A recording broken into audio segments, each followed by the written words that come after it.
दिल्ली के deputy CM और शिक्षा मंत्री मनीष सिसोदिया एक बार फिर बीजेपी शासित राज्यों की शिक्षा व्यवस्था पर हमलावर हुए।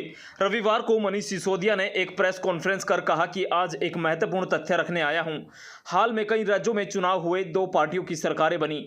पंजाब में जब हमारी सरकार बनी, शपथ लेने के 10 दिन के भीतर ही भगवंत मान ने आदेश जारी किया कि प्राइवेट स्कूल मनमर्जी से फीस नहीं बढ़ाएंगे।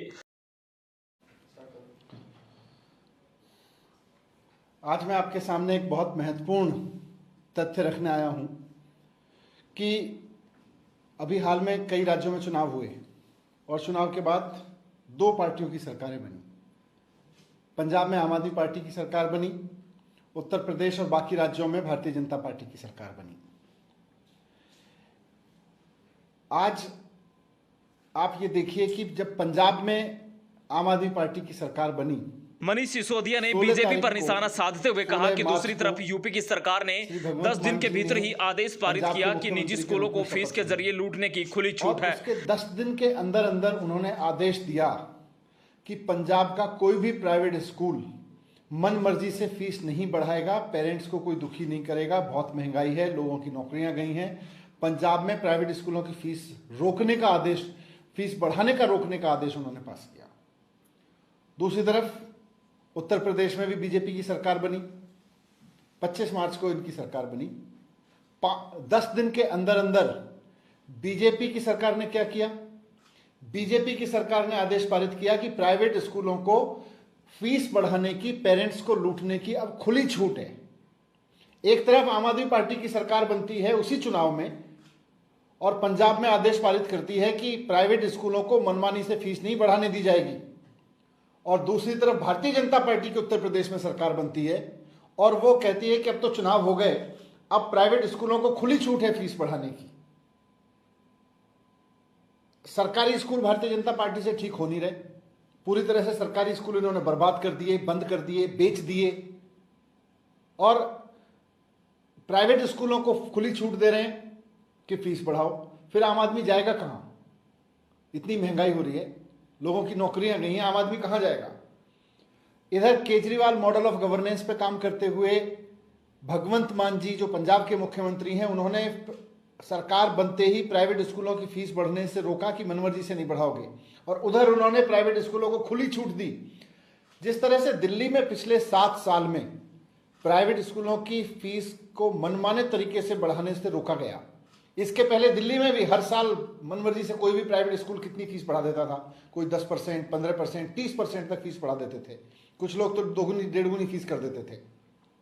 लेकिन 2015 में अरविंद केजरीवाल जी के मुख्यमंत्री बनने के बाद दिल्ली में प्राइवेट स्कूलों की फीस बढ़ाने पर पाबंदी लगी और पिछले 7 साल में जिन स्कूलों ने करोड़ों करोड़ों रुपए लोगों से जमा करके, पेरेंट्स से अपने खातों में जमा कर रखे थे, सबको फीस बढ़ाने से रोका, किसी को फीस नहीं बढ़ाने दी। और फिर सिस्टम ये बना दिया कि जिस स्कूल को फीस बढ़ानी है वो सरकार से परमिशन मांगेगा, सरकार उसके खाते चेक करेगी उसके पास पैसा है कि नहीं है, उसको वास्तव में फीस बढ़ाने की जरूरत है, उसको सैलरी देने के लिए फीस बढ़ाने की जरूरत है क्या, ये सारे खाते चेक करके उसके बाद किसी स्कूल को परमिशन दी जाती है फीस बढ़ाने की। पंजाब में भी इसी तरह से बंद कर दी गई। भगवंत मान जी की सरकार बनने से पहले वहां भी खुली छूट थी, कानून बना रखा था कि खुली छूट है फीस बढ़ाने की, लेकिन भगवंत मान जी ने आके उस खुली छूट को बंद किया। केजरीवाल जी ने 7 साल से बंद किया उस खुली छूट को, और उत्तर प्रदेश में भारतीय जनता पार्टी दोबारा सरकार में आते ही खुली छूट दोबारा से दे रही है। ये आम आदमी के साथ धोखा है। महंगाई बढ़ रही है, मैं फिर से कहता हूं, महंगाई बढ़ रही है, बहुत बुरी तरह से बढ़ रही है। लोगों की नौकरियां गई हैं, लोगों का कोविड के बाद रोजगार अभी लौटा नहीं है। वो अपने बच्चों को पढ़ाएंगे, या तो सरकारी स्कूल इतने अच्छे कर दो कि उसके बाद लोग अपने बच्चों को चाहे तो सरकारी स्कूल में पढ़ाएं या प्राइवेट स्कूल में पढ़ाएं, बराबर की क्वालिटी की एजुकेशन मिले, फिर कोई झंझट नहीं है। लेकिन आप सरकारी स्कूलों को बर्बाद करोगे और प्राइवेट स्कूलों को फीस बढ़ाने का, इतना मनमर्जी से फीस बढ़ाने का मौका दोगे, तो इसका मतलब आप देश को अनपढ़ रखना चाहते हो। यही है भारतीय जनता पार्टी का गवर्नेंस मॉडल। तो मैं यही कहना चाहता हूं कि पेरेंट्स का ध्यान रखें, हितों का ध्यान रखें, इस तरह से मनमर्जी और साठगांठ पे लोगों को लूटने के लिए मजबूर ना करें उत्तर प्रदेश में। सर, एक दूसरा मुद्दा है, गाजीपुर लैंडफिल साइट आग लगी, फिर से दोबारा वहां से धुआं उठता हुआ दिखा। बीते दिनों दिल्ली सरकार की तरफ से नोटिस भी जारी हुआ था, फाइन भी लगाया गया था, लेकिन वो रुक नहीं रहा। गाजीपुर लैंडफिल साइट दिल्ली का एक बहुत बड़ा कष्ट है। कूड़े के पहाड़ लगे हुए हैं और पिछले 17 साल में भारतीय जनता पार्टी ने पूरी दिल्ली को केवल कूड़े के पहाड़ में ही बदला है। अब जब दिल्ली की जनता ने मन बनाया था कि किसी तरह से भारतीय जनता पार्टी के इस कुशासन से, इस भ्रष्टाचार से मुक्ति दिला के, जैसे केजरीवाल जी ने स्कूल अस्पताल पे काम किए, वैसे ही इन कूड़े के पहाड़ों को ठीक करने के लिए केजरीवाल जी को मौका देंगे, वैसे ही इन्होंने चुनाव टाल दिए। ये कूड़े के पहाड़ इनके भ्रष्टाचार की वजह से लगे हुए हैं, ये पैसा खाते थे उसमें। अब जब मौका मिला था कि केजरीवाल जी आके इसको ठीक करते, दिल्ली की जनता केजरीवाल जी को मौका देने वाली थी, वैसे में इन्होंने चुनाव टाल दिए।